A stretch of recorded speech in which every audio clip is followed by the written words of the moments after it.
Welcome to Dark Void Disco.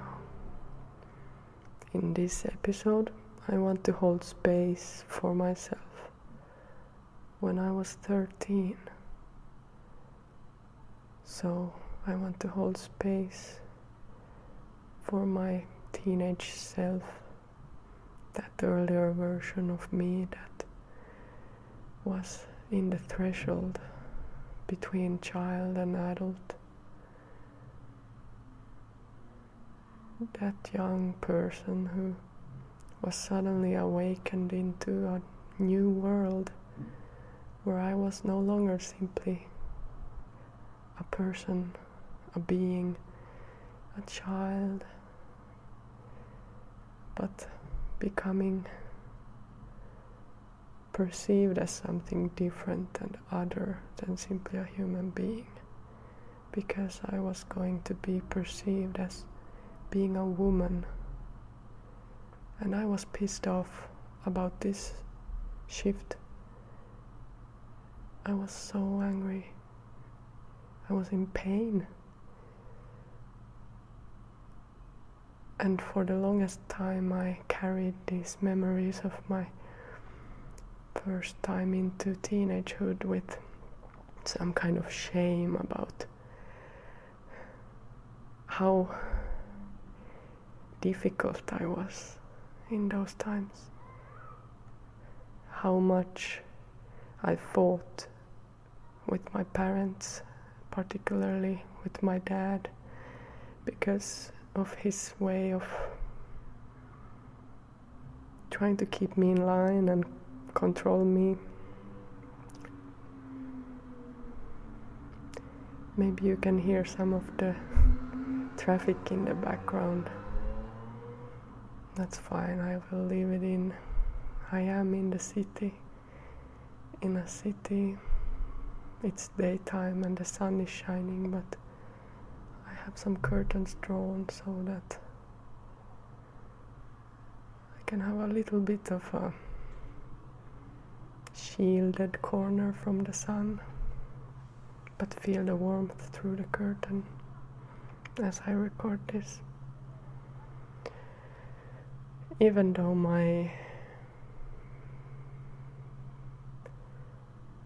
Dark Void Disco episodes are built on the foundation of my own experience, I hope they can also function as a space that is created for other people to connect what I discuss back to their own experiences and from their own lives, their own memories, so that we can create this shared space, so that we can join each other here and have a safe space where we can allow all of our sides and emotions to be, particularly these sides that have been pushed down and hidden, so that they can just breathe a bit, come up for a moment, be acknowledged, be cared for, be perceived, and then hopefully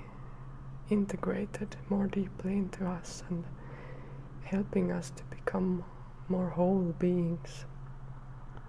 So I just want to start this episode with this acknowledgement that I am creating this space for myself and also for others who need this kind of space. You can think back for a moment and remember, how were you at 13?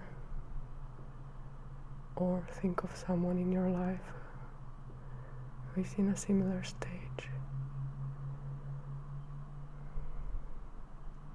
and bring that with you into this, connect it back to your own experience.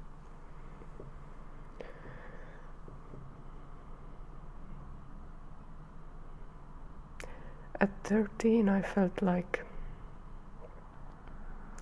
as though a veil was lifted from my eyes. I don't know if it happened gradually or suddenly. I don't remember. But at 13, many illusions started to break at their seams. I felt a new sense of annoyance and anger building up in me, and I couldn't understand why I was so deep in it at that moment that I couldn't perceive it from the outside, and only now later I can totally understand why. At 13 I saw the movie 13.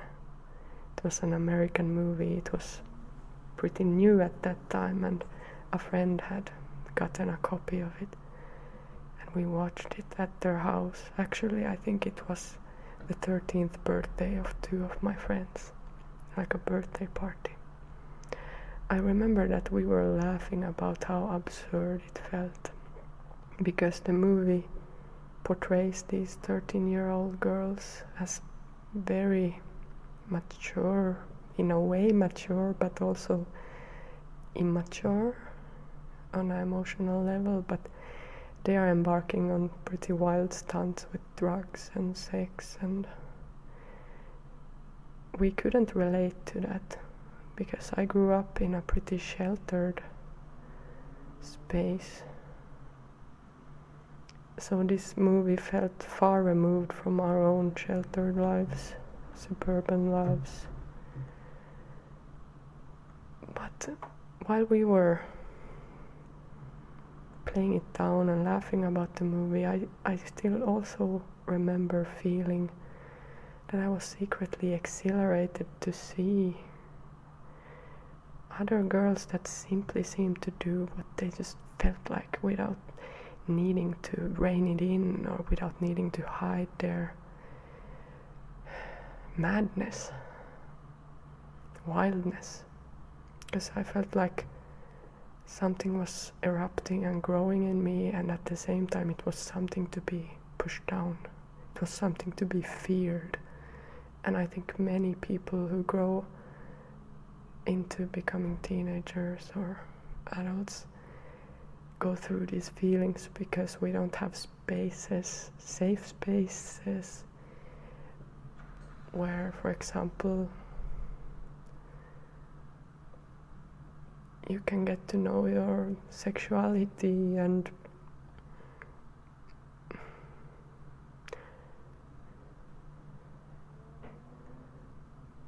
your wilder sides. They are something to be kind of hidden or pushed away, as if it doesn't exist, as if it's not a part of becoming a mature being, that you have to go through these extremes of emotions and this development, both on a physical and mental and spiritual level. 13 was the year when I got my period. And despite my mother framing the event as something so wonderful, oh, you're a woman and this is completely normal and nothing to worry about, she was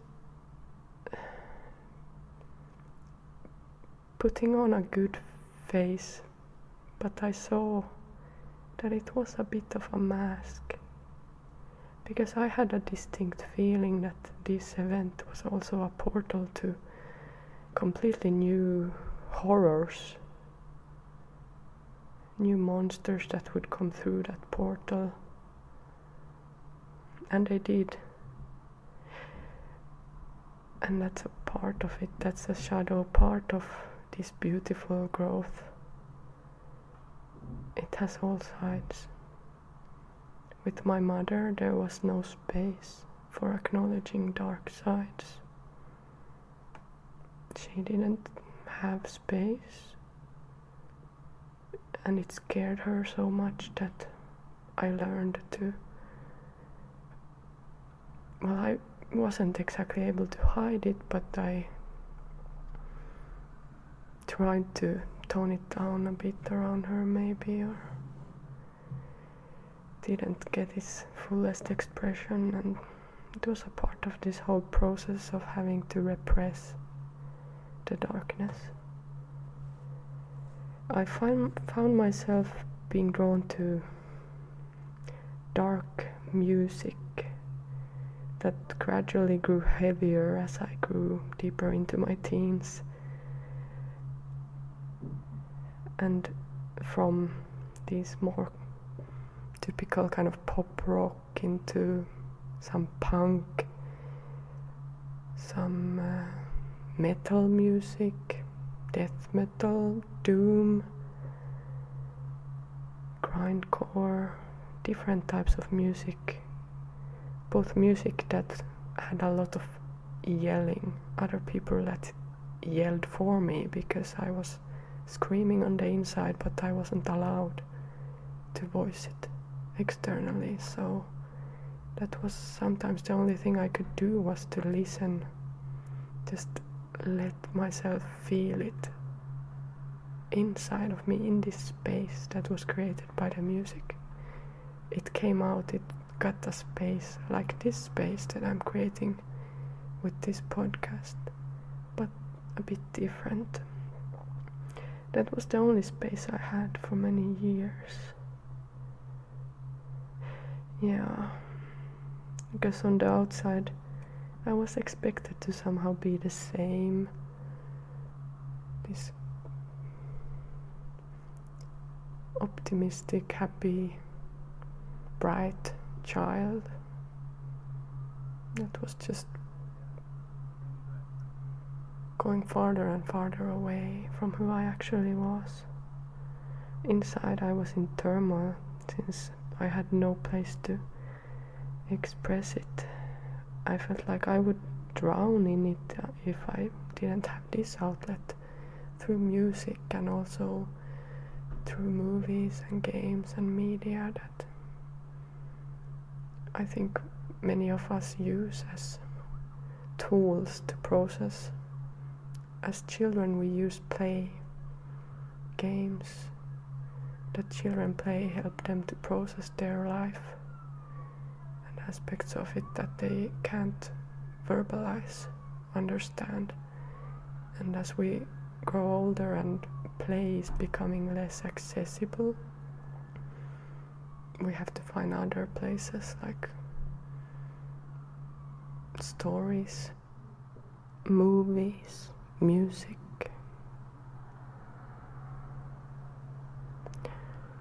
At 13, I remember feeling like the world started to seem darker and darker, based on the news that I was exposed to daily through my parents, who read newspapers, watched the TV, discussed what they read. I came to the conclusion that the environment was completely destroyed beyond repair and the world would collapse at any moment. So what was the use of even trying? It all seemed very hopeless and very dark. No wonder I showed a sour face if someone dared to suggest to me that I was being too negative, and asked, "Oh, what happened to that sweet, kind girl?" I felt like the adults must be insane. How could they act like everything was normal, while simultaneously the world was broken beyond repair, or that we were beyond the point of no return because humans had destroyed the earth? I awoke into this awareness, or this view of the world, at 13, and I couldn't connect to the world that my parents and the adult world presented me with. I didn't want to live in their world, so I made my own in my imagination, through stories, through works of art that other creators had created for me, the worlds that were created from different vantage points and different points of view.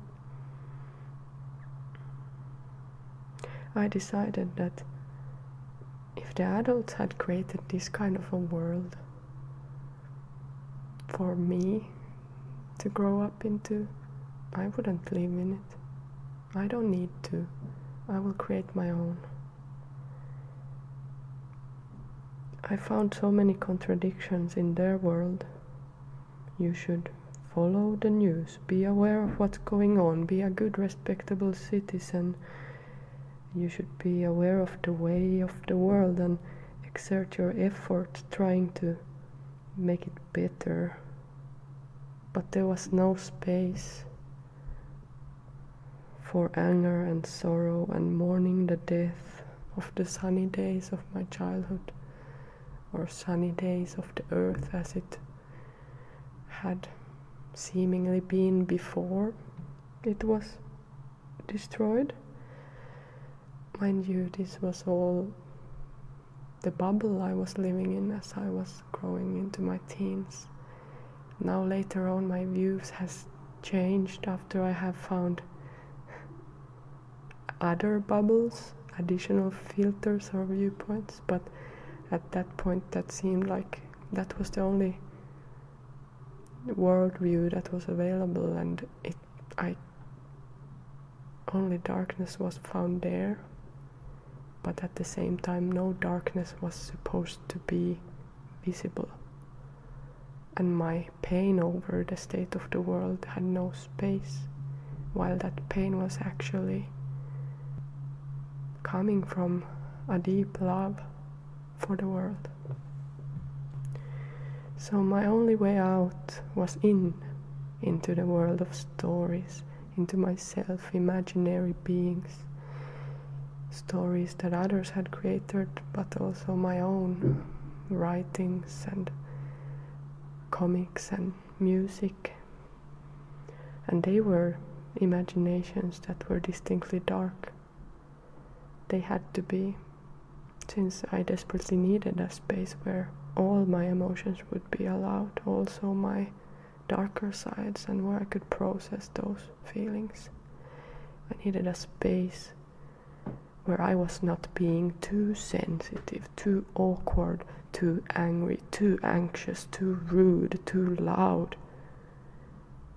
Not too anything, but where I could just be and feel what I felt, be exactly as I was. My imaginary place had to be dark in order to carry the darkness for me and to help me process the dark things that had suddenly been presented to me, that had creeped into my world through this 13-year-old portal. These dark things that I was not supposed to know, or God forbid talk about out loud, but that existed nonetheless. And now, here is that space. Do you need it too? Did you need it when you were 13? Did you create your own space? Or were you not able to or allowed to? I open my door. I open the portal for you. I welcome you to connect your space or your need for space with this space, or simply to step through the door and join me here. For all the well-meaning adults and all others that could not provide us with this space to grow and be, for all those that could not hold space for us, for all of us, including the pain and the darkness, it is all right. We have the space now. We take the space. We carry it. We create it. We hold it for ourselves and for each other. And I hold it for myself. And I hold it for you. and for everyone who needs it. For all the teenagers that are currently waking up to a new world, to new awareness, emotions, wildness, darkness. I hold this space for you. You are just as you need to be. You're feeling what you need to feel. Your feelings are valid. They have space here. All of it.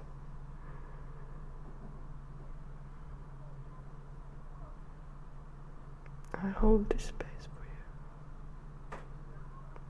Right here, right now. We can hold this space together for each other.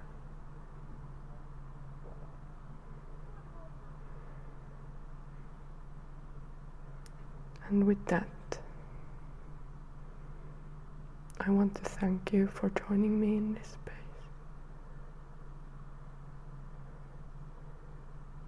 And now, let's fill this space with new sounds.